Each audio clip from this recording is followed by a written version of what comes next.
Stop playing with my man. Stop playing with my man. I'm going to tell y'all why Carson Wentz is top 5, and by the end of next year, he'll be top 3 quarterback. Stay tuned.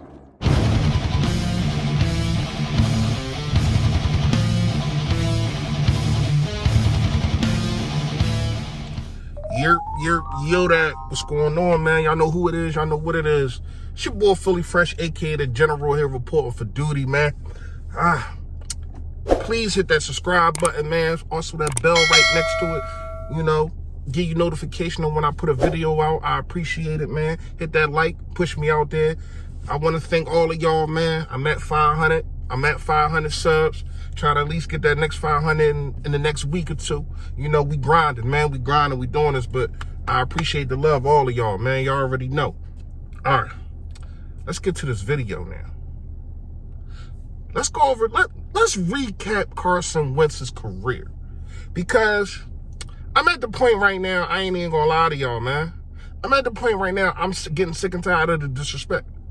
I'm getting sick and tired of dudes just acting like just because he gets hurt. All right. And then they always say he never finished the season. First of all, he finished his rookie season and he finished last year. It was a fluke accident. It was a dirty play and a fluke accident, and it was nutty. And if he would have been in that game, I ain't gonna guarantee it because I can't, but I would have bet my last $50 that Carson Wentz would have won that game. The Seattle Seahawks was trying everything to give us that game. And if we would have had Carson Wentz at the helm, you already know what would have happened. So let's recap. Let's go back 4 years. Let's recap.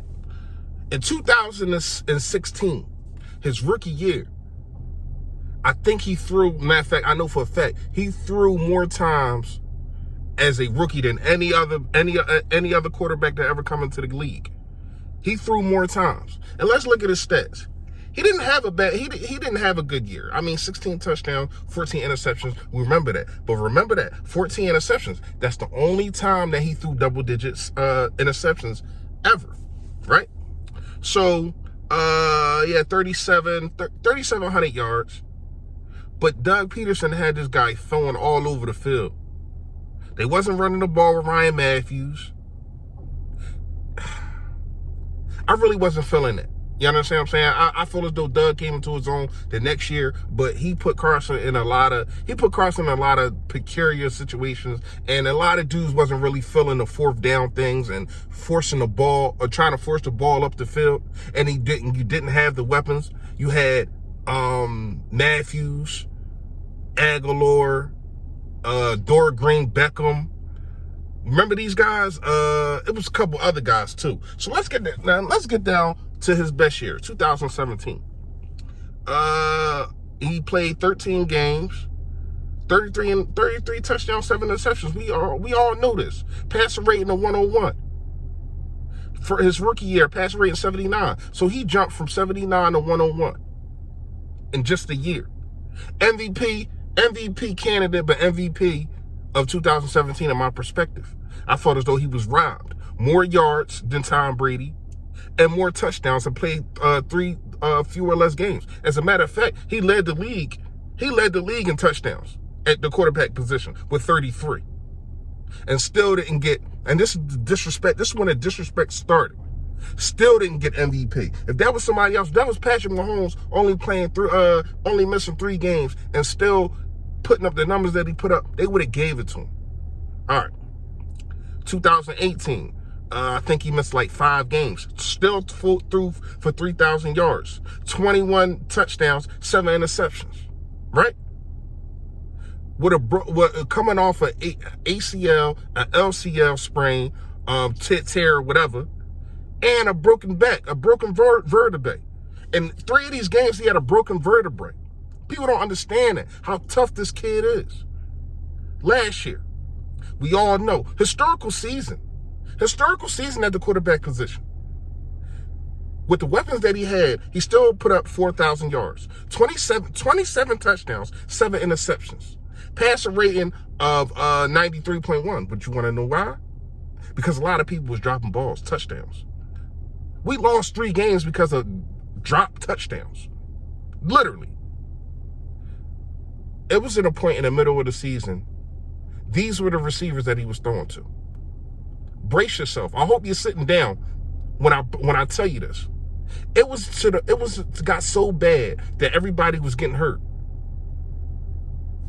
Matt Hollins, Nelson Aguilar.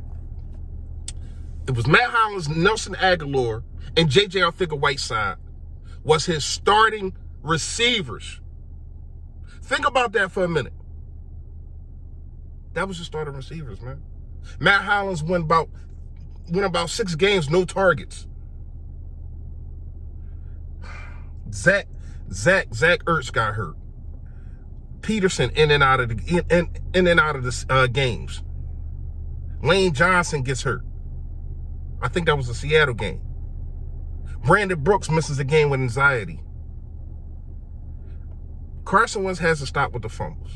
I'm not trying to say that this dude is perfect, but that's, to me, really his only flaw. I'm tired of people saying he can't push the ball down the field.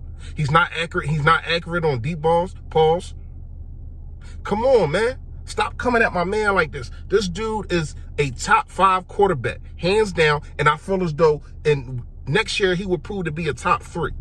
People want to have this thing about, people want to have this thing that Mahomes is so much better than this kid. Mahomes has so much talent around this kid.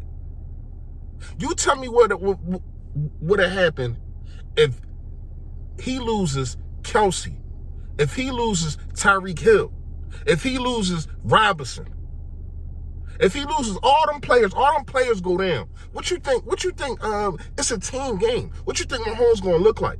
Is Mahomes better than Wentz? Yes, I feel as though he is. But it's not that far. Because this dude came into the league with talent. It was talent built all around him. Now that's a shout out to Andy Reid, and that's a miss on our part at GM on Howie Roseman. You got to put more talent around him. Hopefully he got some young talent now and some speed now. If these wide receivers pan out, watch out, league, man. Second half of the video coming up, but y'all know what it is. A word from my sponsor, man.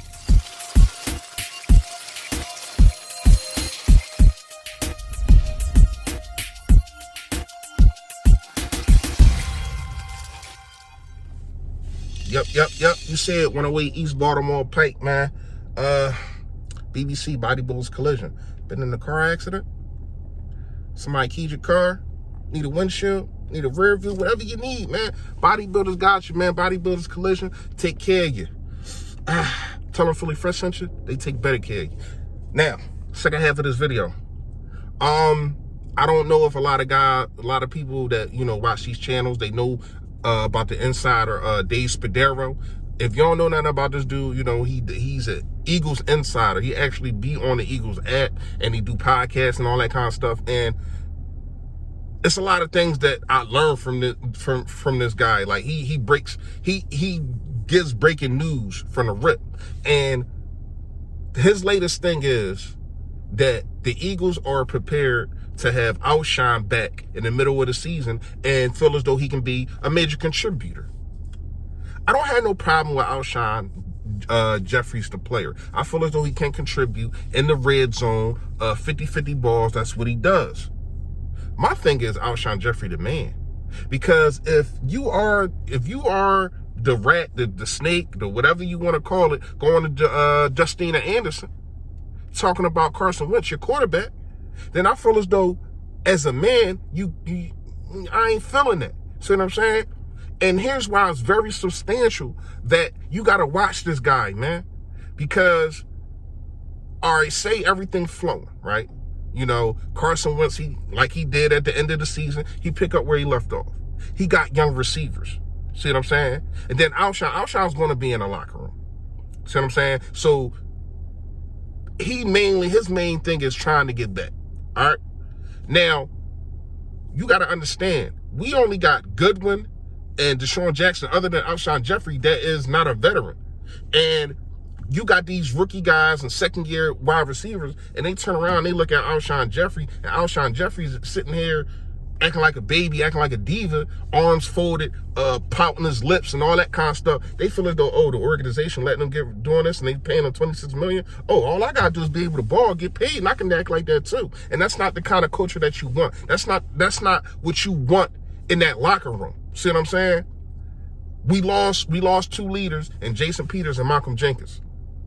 So for this locker room to make sure that it sustains how it has been, you can't allow things like this. If Jefferson is doing this, you gotta cut him.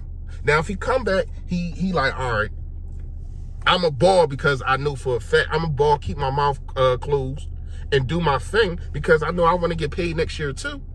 Then all right, cool. And then you know, the young receivers, they can see him. Oh, all right. This is how you act. This is how you act in the locker room, in the NFL locker room. This is what you're supposed to do, man. I just feel as though talent-wise, I think he still got it because he doesn't predicate on his speed. He doesn't evolve because of his speed. He evolves catching the ball. And his hands, there's nothing wrong with his hands. So I do feel as though that he can contribute to this team. But you got to be a better man and a better teammate. Let me know what y'all think in the comments. Y'all know what it is. Stay Philly, stay fresh.